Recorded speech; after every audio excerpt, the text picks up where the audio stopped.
Banyak dalil-dalil kalau kita lihat yang menunjukkan tentang kelebihan dan keutamaan 10 Zulhijjah ini. Dalam Quran surah Al-Fajr ayat yang kedua, Allah sendiri menyebut walayalin ashr, dan demi malam yang 10.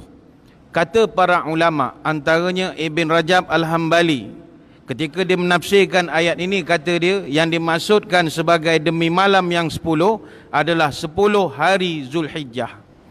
Dalam kitab Zadul Ma'ad pula disebutkan 10 malam terakhir bulan Ramadan itu lebih afdal daripada 10 malam pertama bulan Zulhijjah. Tetapi 10 hari pertama bulan Zulhijjah lebih utama dari 10 hari terakhir Ramadan. Siangnya memiliki fadilat yang besar. Kalau malam tak boleh challenge Ramadan, tapi siang tak boleh challenge Zulhijjah. Apa sebab? 10 hari pertama Zulhijjah dia mulia kerana banyak ibadah-ibadah yang grand dilakukan. Antaranya melakukan ibadah haji misalnya. Haji, korban, raya, semuanya rentetan daripada 10 Zulhijjah. Maka bagaimanakah kita nak meraihkan ataupun nak menyambut 10 Zulhijjah ini? Kata para ulama, bulan Zulhijjah ni dia bulan mulia juga. Kalau mereka susunkan, kalau Ramadan dia mulia kerana adanya Lailatul Qadar, bermula 21 sampai 30 hari bulan. Kalau bulan Muharram dia mulia kerana adanya Ashura, 10 Muharram. Tapi kalau Zulhijjah itu dia mulia start daripada awal, khususnya 9 sampai 13. Kerana itu adalah masa untuk orang sibuk dengan ibadat haji dan juga korban. Maka bagaimanakah kita nak memuliakan bulan ini? Disebabkan Allah Ta'ala juga memuliakan bulan ini. Pertamanya kata ulama, semolek-moleknya kita melakukan ibadat puasa, iaitu bermula daripada 1 sehingga 9 Zulhijjah. Sangat-sangat digalakkan dan dituntut. Ada satu hadis daripada Hunaidah bin Khalid radhiyallahu anhu, kana Rasul sallallahu alaihi wasallam yasumu tis'a Zulhijjati wa yaumal Ashura wa salasata ayyamin min kulli syahrin awwal itsnain min asy-syahri wal khamis. Hadis Abu Daud. Kata sahabat, Nabi biasa akan melakukan puasa pada 9 hari awal Zulhijjah, kemudian pada hari Ashura 10 Muharram, dan puasa 3 hari tiap-tiap bulan, dan khususnya hari Khamis. Ini amalan puasa baginda Nabi. Dan ramai para sahabat yang mempraktikkan puasa sepanjang 9 hari awal Zulhijjah. Antara yang terkenal adalah Ibnu Umar radhiyallahu anhumah. Bila sebut nama Ibnu Umar, inilah satu-satunya sahabat yang tiru Nabi 100%. Apa Nabi buat, semua dibuat. Jadi orang akan tengok lepas Nabi wafat, apa Abdullah bin Umar buat. Kalau dia buat, itu biasanya Nabi pun buat juga. Begitu juga para ulama-ulama seperti Hasan Basri, Ibn Sirin, Qatadah, banyak menulis-menulis tentang keutamaan puasa. Dan inilah yang menjadi pendapat majoriti para ulama, berpuasa untuk memuliakan bulan Zulhijjah.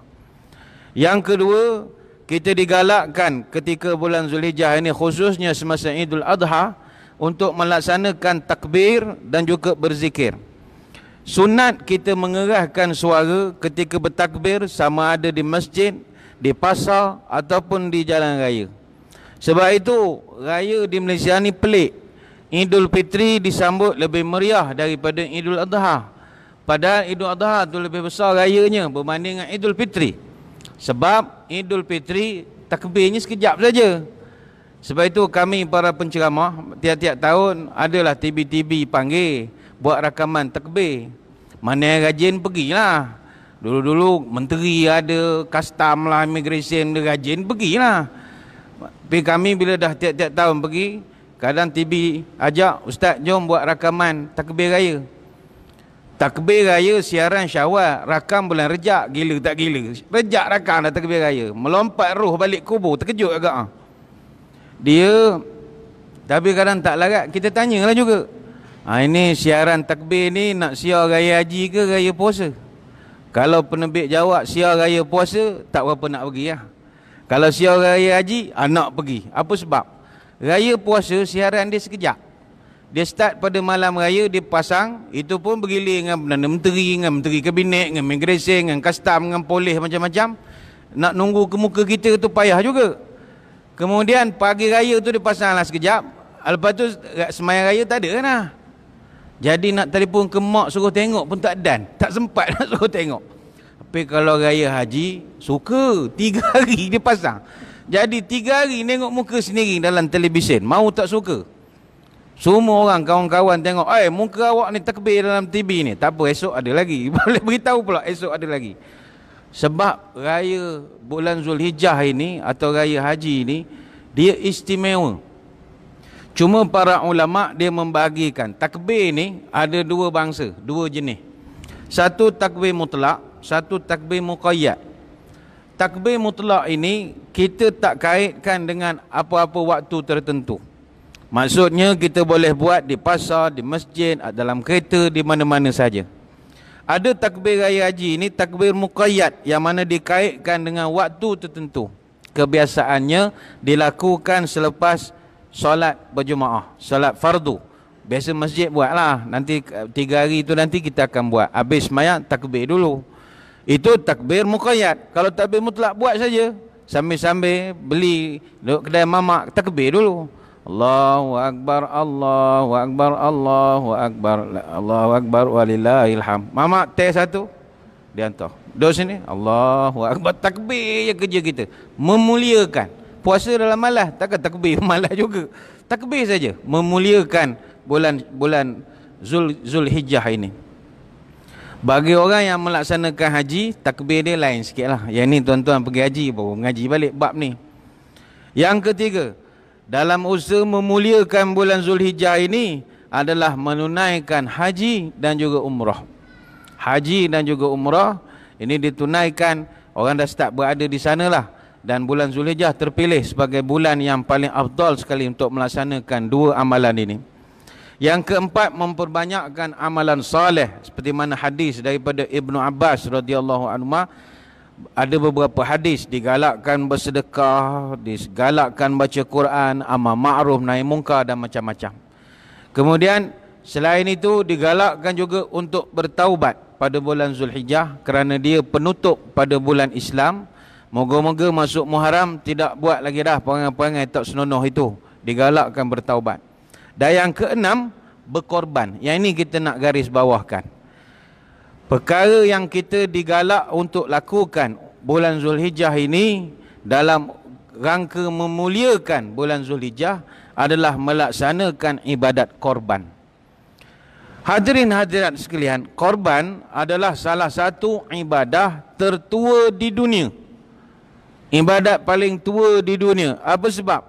Kerana ibadat ini dilaksanakan bukan calon-calon orang, anak kepada Nabi Adam alaihissalam, Habil dan Qabil. Yang ini Allah rakamkan dalam surah Al-Ma'idah ayat yang ke-27.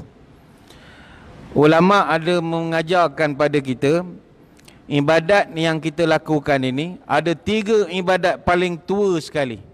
Pertama, korban. Allah rekodkan dalam Al-Ma'idah ayat 27. Yang kedua adalah ibadat semayang, solat.